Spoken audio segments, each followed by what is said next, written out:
Well, this is John Black, Super Chemist. I think this is part 13 of ANACYCLOSIS, the 7 stages of society.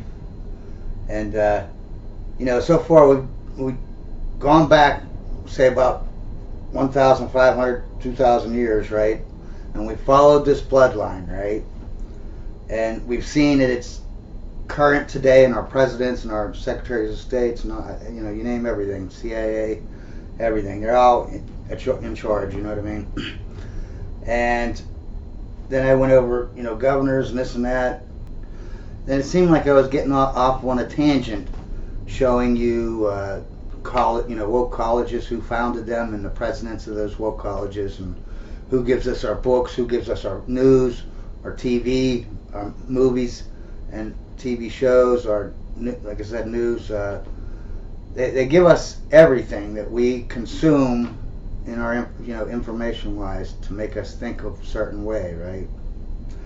And I even showed you that they, you might wonder why was I showing you that they own all the, cereal and cookie and cracker companies? Because that's what they want. They want us to be. They want us to be unhealthy. Why does Time Magazine say this white supremacy is linked to exercising? They don't want you to exercise. They want you to be lazy. They want you to be fat, and they want you to be unhealthy. You know what I mean? They want you to be stupid. That's why they got, But anyways, then you'll notice that I went into specific actors from the 60s, 70s, 80s, and 90s. Showing you these gay and trans shows, how it started out being, a psycho, crazy killer, and then it's been something funny, and then, I have to cross dress, and then it's right today. And here in a minute, I'm going to show you a couple. I'm going to show you a million, because I know you are probably sick of seeing all these videos like this. But I'm going to show a couple examples. And then we'll get into the main point. What I'm trying to make right now is that it's not just about a bloodline that's in charge, like a king or the leader or whatever. Every king, every society uses a bloodline, and every bloodline uses another bloodline. Okay, Polybius just never brings this up. There's a second bloodline, right? The second bloodline is the religious bloodline. They go hand in hand. It's like yin and yang. They're you know what I mean? You can't have one without the other, okay? And the religious guy, the priest or whatever, the prophet, whatever you want to call him, the medicine man, whatever you want to call him, he's there to say that, the kingship bloodline is ordained by God. That's what the priest's job is. That's what his job is. And we all know that the kings in, like England and all these other first world countries, they were all crowned because of the Pope, right? So that's been going on for like almost 2,000 years, right? You got the Pope.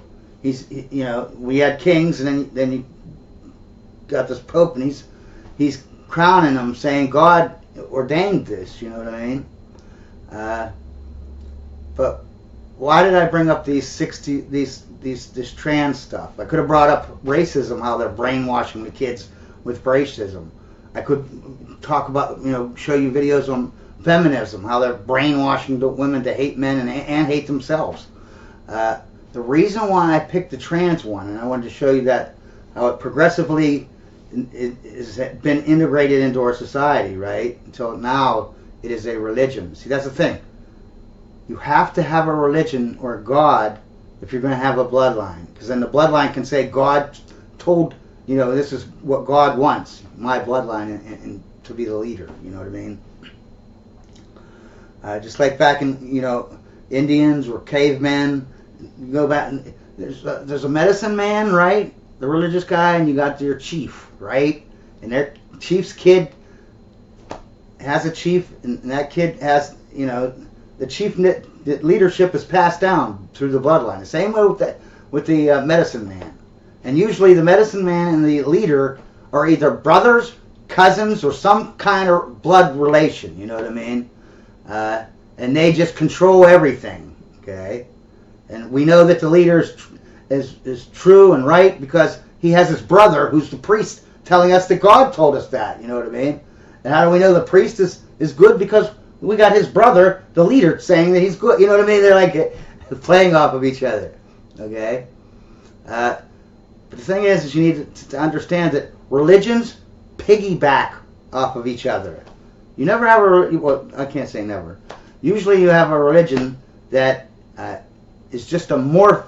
You know, you have an old religion that is morphed into another religion, you know. Like Judaism, it morphed into Islam, right? Muslims. It morphed into Christianity.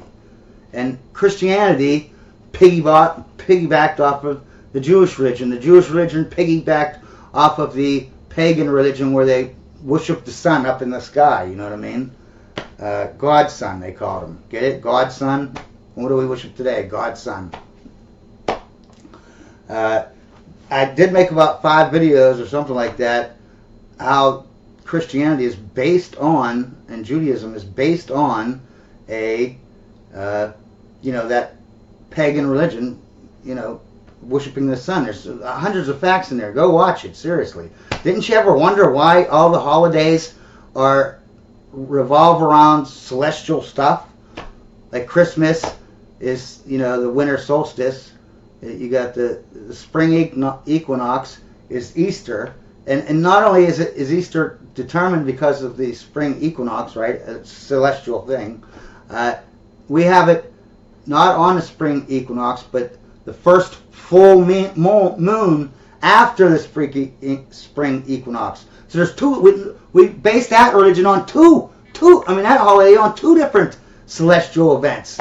And you don't know that your religion is based on celestial stuff. You have you have that thing where you got a fish and then it says Jesus inside, and they put stickers on it. You know what I mean? What's that fish? That's Pisces. Just like on the pagan religion, where you look on the zodiac, there, you know, he's Pisces. And before that, there was the, Abraham, and he was everything in the Bible. You hear ram. That's why when God asked him to kill his kid Isaac, right? He said, Abraham, go kill your kid for me. And then Abraham was going to do it, but then God said, nah, don't worry about it. Here's this ram. That's what the ram represents, is the old pagan religion. Okay, because a new pagan religion wants you to get rid of the old ways, the original religion. They want you to only accept the new religion that's morphed out of that one, you know. That's just like, you know, when Moses went up on the top of the mountain and Aaron, his brother, was down on the bottom, and they're making that golden calf, right? Which makes no sense, because in the Bible it says that the people down below the mountain could see God's presence. You wouldn't, if that was true, who in their right mind would start making a golden bull to Taurus or whatever? Well, no one would do that. But getting past that, okay, why were they having a golden calf or whatever? First of all, where'd they get gold at to make this? You know what I mean? They left Egypt as slaves. Where did they get all this gold?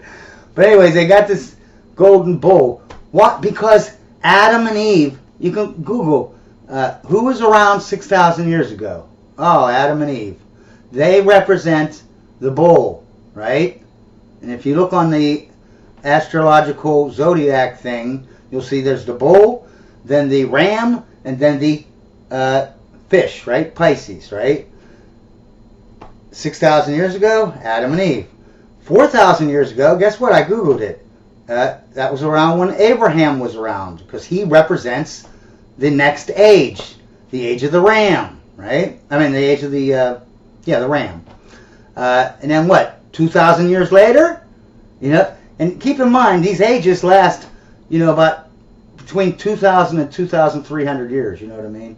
And each one of these are progressing, you know, and then Jesus, he represents Pisces, right? That's why they have the little fish thing, and they put the name Jesus in it, and make bumper stickers, you know what I mean?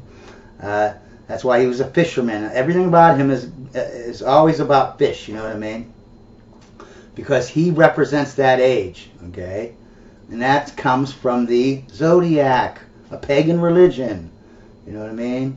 And if you realize that Christianity is based on a pagan religion, right, you can easily pick it out every time you see it. Like I just gave you a couple examples. The Bible is riddled with astrology. Riddled! Okay? You just have to know that it's based on astrology in the first place, and you'll pick it out easy. Boop, here it is, here it is, here it is, here it is. Oh, it's easy. Why did God give Abraham a ram instead of his kid? Because he wanted Abraham to kill that ram, and that ram represented the old religion, right? So if you kill the old religion, you know, it's like a symbol there. Same way with when Moses went up on the hill to get the 10 Commandments and his brother and everyone down, why did they have a bull? Because they were reverting back to their old religion, right? It's the same religion. The Jewish religion was morphed from this original religion, right? Why were they having? Because they were reverting back to the age of the bull was just ending, right? So they were saying, you know, they were turning their back on Moses, saying, no, we're going to go back to the old religion, the bull religion, right? And Abraham, you know, he represents the age of the ram and also the new morphed religion. That's why he was against that bull thing, because he's like, oh, you're just reverting back to this old. No, we've morphed that religion into this religion. You got to be on this morphed religion, not this old religion. That's why there's a lot of bulls. There's a lot of rams, and there's a lot of Pisces fish, because it's all astrological. Same way with the human sacrifice. If you understand human sacrifice was accepted, it's like slavery. You know what I mean? Everyone thinks today it only happened in the United States, like the rest of the world was just saints or something. Okay, the further back in time you go, the more horrible the people were. Okay, it's like, and to think that there was no slavery. Slavery was everywhere, okay? It's in our Bibles that God even himself condoned slavery. Everyone loved slavery, okay? To think that it wasn't, you know, the same way as human sacrifice. To think that everybody had sacrifice except for the Jews. Right, okay, that makes sense. And even the Jews themselves admit, that even in the Bible, it admits that everybody was doing human sacrifice. There was no one that was not doing it, okay? Including the Jews, all right? And as soon as you accept that fact, and you understand that they just changed the religion, right? They just morphed it into something else, right? And I do have a series, it's like 7 series videos long, called something like Christianity is based on is based on human sacrifice or something like that.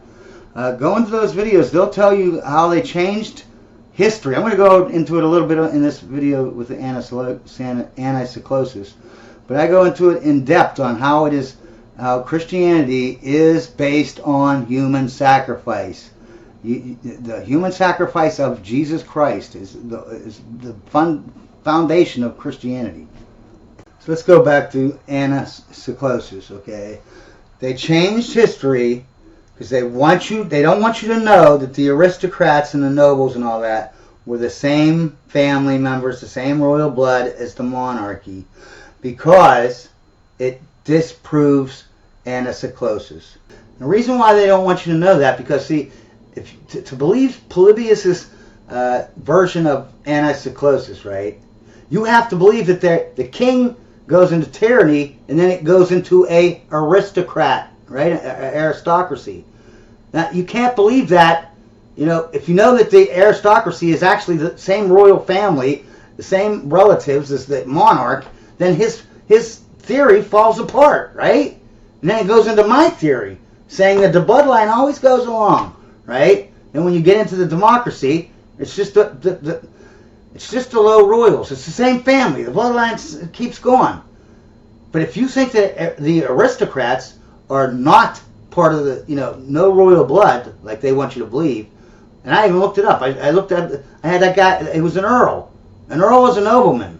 He's not, according to Google and everybody else, you know, every book written after 500 AD, you know, not before, every book before that says a different story, but every book after 500 AD says that the aristocrats were, you know, just rich people, You know, the monarch just